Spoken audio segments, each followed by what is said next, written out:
وسلم شنید که آخه این رزق ازلی است. 120 روزه طفل در شکم مادرش الکی رزقش تعیین شده است. میخواهی نمیخواهی اون رزق برای صاحبش میرسد. از برای امتحان آن مرد رفت در بیابان نزد کوه خوف تفت که ببینم رزق می آید به من تا یقین گردد برادر رزق زن. گفت کویا بسنجیم آیا همین رزق حقیقتا می اومده باشد. آدمی ساده ده او وقت پیامبر صادق مصدوق گفت دیگه چی جایی گپ است. رفت در یک جای ناآباد، یک جایی که هیچ کس نمی رفته است آدمای زنده. در همین بالا یک تخت سنگ سرشمون در پی آفتاب خراب خواب کرد. کاروان راه گم کرده کشی سوی کوه آن ممتحن را خفته دید. پس بگفتند این ضعیف بمراد از مجاعت صدقه اندر وی فتاد. قدرت پروردگار یک کاروان رهگم میزنند. از همون جای خرابه میگذرند که میبینند یک مردی خدا در آفتاب خراب در بالا یک تخت سنگ خواب است. گفتند این یقینا ایشنگی رهاشش رفته. آدمی سالمی تک دراز نمیکشد. نام بیاوردند در دیگ طعام تا بریزندش به حلقم و مکان. نان آوردن طعام آوردن که در دهنش بدوزند. اون مردک بیدار بود از تاکی خانه آمد. پس به قاصد مرد در نان سخت کرد تا ببیند صدق آن میعادی مرد. یعنی دندان را سر به سر مانده است چقدر است که دهن مهوی نکنند. که ببینم امروز شکل اومده باشد. پیامبر اسلام درود خداوند بر او باد می‌فرمایند حجامه شفای امتی من است. شما اگر از بیماری‌های فشار بلنده، استخوان دراز، رادیکولیت، پروستات، گریژا، روماتیسم، بیماری‌های سیستم خونگرد، فشار خون، بیماری‌های دل، درد سینه، تنگی نفس، درد سر و درد چشم و یا اینکه خیرگی چشم و اینچنین از وزن زیاد یا اینکه کم وزنی رنج میبرید، حتما در رقم‌های روی اکران بوده در تماس باشید. بختیار حجامه در خدمت شما است. سراغ ما شهر مسکو، ورخناپولیا، دام 48 در نزدیکی بازار صدوات. حتما در رقم های ما در تماس برایید. عدد بی‌نهایت زیادی ملائکه‌ها که قناتاشو به آسمان میرسد این مجلس احاطه کرده باشند این خبر به آسمان میرسونند نزد پروردگار. پروردگار دستهامان عاجزانه به سوی تو میبرداریم،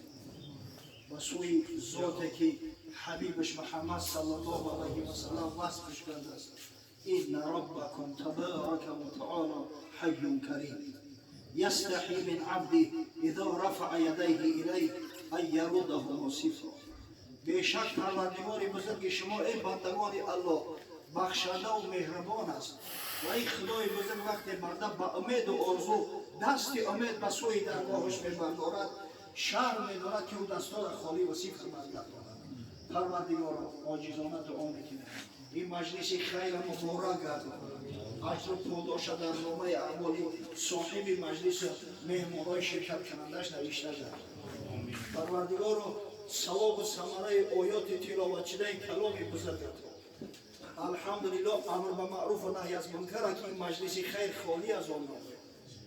نعت نشیدهایی را که قاریای محترم ما سرودند، نان و طعامهایی را که صاحب خانه برای مهمانانش از برای احیای سنت والای حبیب خدا محمد صلی الله علیه و سلم آماده کرده است.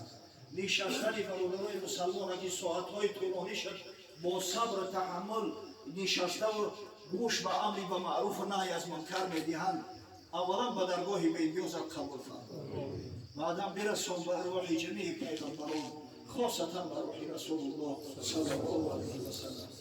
پروردگار روح آن حضرت را از بابای ایشان حاجی محردین، از فرزندشون ایشان ویسدین، از نبیرشون مرتضی جان که در توی نکاحی شرکت داریم، از برادرایی که در این محفل خیر شرکت دارند، مجموعاً از جمیع امتی با غیرت با محبتش شاد و مسرور و خوشنود و راضی گردان و فردا روز قیامت از شفاعت آن حضرت صلی الله علیه و سلم با نصیب مانسوست. واقعا غیرت مانسوست است، محبت مانسوست است، عمل مانسوست است، اما به هر وجه یک محبت طفلانه نسبت حبیب دلها محمد صلی الله علیه و سلم داریم. خدایا به خاطر همین محبت در فردوس اعلی همنشین رسول الله صلی الله علیه و سلم بعدا برسان به ارواح جمیع مؤمنین و مؤمنات، مسلمین و مسلمات، جمیع روح می‌خواهیم که از صاحبای این منزل از شرکت کنندگان این محفل خیر امید دعا دارم خاصتا برای والدین بابای شاج حاجی محمدی خدای رحمت و مغفرت چون کرد انشاءالله اعمال بندگان در عالم برزخ در نزد خویش اکرما عرض می شود من یقین دارم که امشب روحشان بسیار بالیده است و خداوند در خواب ناز عروسی تا روز قیامت حفظ شد پروردگارا این توی مبارک بودد خداوند شعبچه ما مرتضی جان و همراه تازه عروسش از جمعی خشی‌های زندگی برخوردار گردد جمعی بلا و گزندور از سرشان دور بودد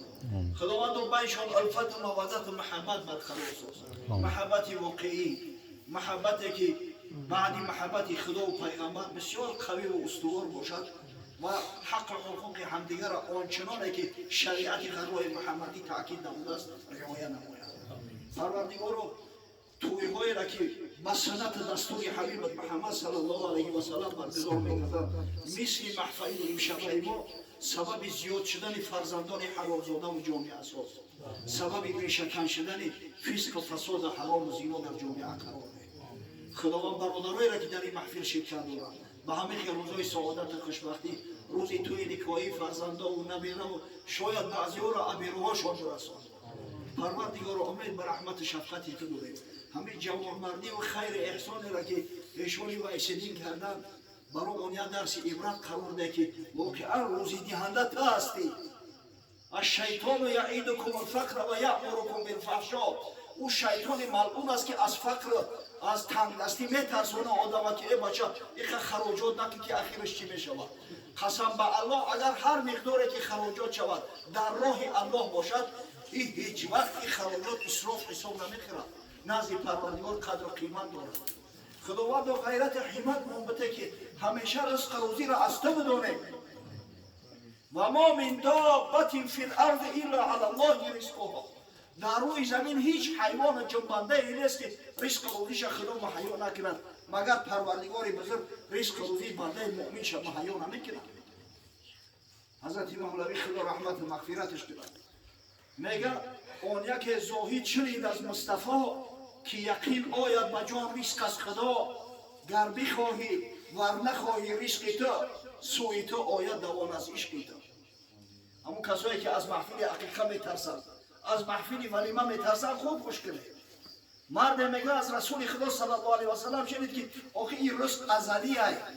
120 روزه طفل در شکم مادرش الکی رزقش تعیین شده است میخواهی نمیخواهی اون رزق برای صاحبش میرسد از برای امتحان آن مرد رفت در بیابان نزد کوه خوف تفت که ببینم رزق می آید به من تا یقین گردد برادر رزق زن گفت کویا بسنجم آیا همین رزق حقیقتا می اومده باشد آدمی ساده ده و وقت پیامبر صادق مصدوق گفت دیگه چی جایی گپ است رفت در یک جای ناآباد یک جایی که هیچ کس نمی رفته است آدمای زنده در همین بالا یک تخت سنگ سرشمون در پی آفتاب خراب خواب کرد کاروان راه گم کرده کشی سوی که آن ممتحن را خفته دید پس بگفتند این ضعیفی به مراد از مجاعت سکته اندر وی فتور قدرت پروردگار یک کاروان راه گم میزنند از همون جای خرابه میگذرند که میبینند یک مردی خدا در آفتاب خراب در بالا یک تخت سنگ خواب است گفتند این یقینا ایشنگی راهش رفته آدمی سالمی تک دراز نمیکشد نام بیاوردند در دیگ طعام تا بریزندش به حلقوم و مکام نان آوردن طعام آوردن که در دهنش بروزند اون مردک بیدار بود از توی خانه آمد پس به قاصد مرد در نان سخت کرد تا ببیند صدق آن میعادی مرد یعنی دندانها را سر به سر مانده است چقدر است که دهن مهوی نکنند که ببینم امروز شکل اومده باشد کار آوردن در قوم بشتافتند دست بسته دندانهاش را بشکافتند ریختند در دهان شوربا میفشوندند در آن نانپاره ها حق بچه گفتن این اپیلپسی شده است دهنش به کارت باز کردن در حلقش تیله کردن گرفتن و حضرت دیگه امتحان زین بیشتر خود چون بود رزق سوی صابران خود میرود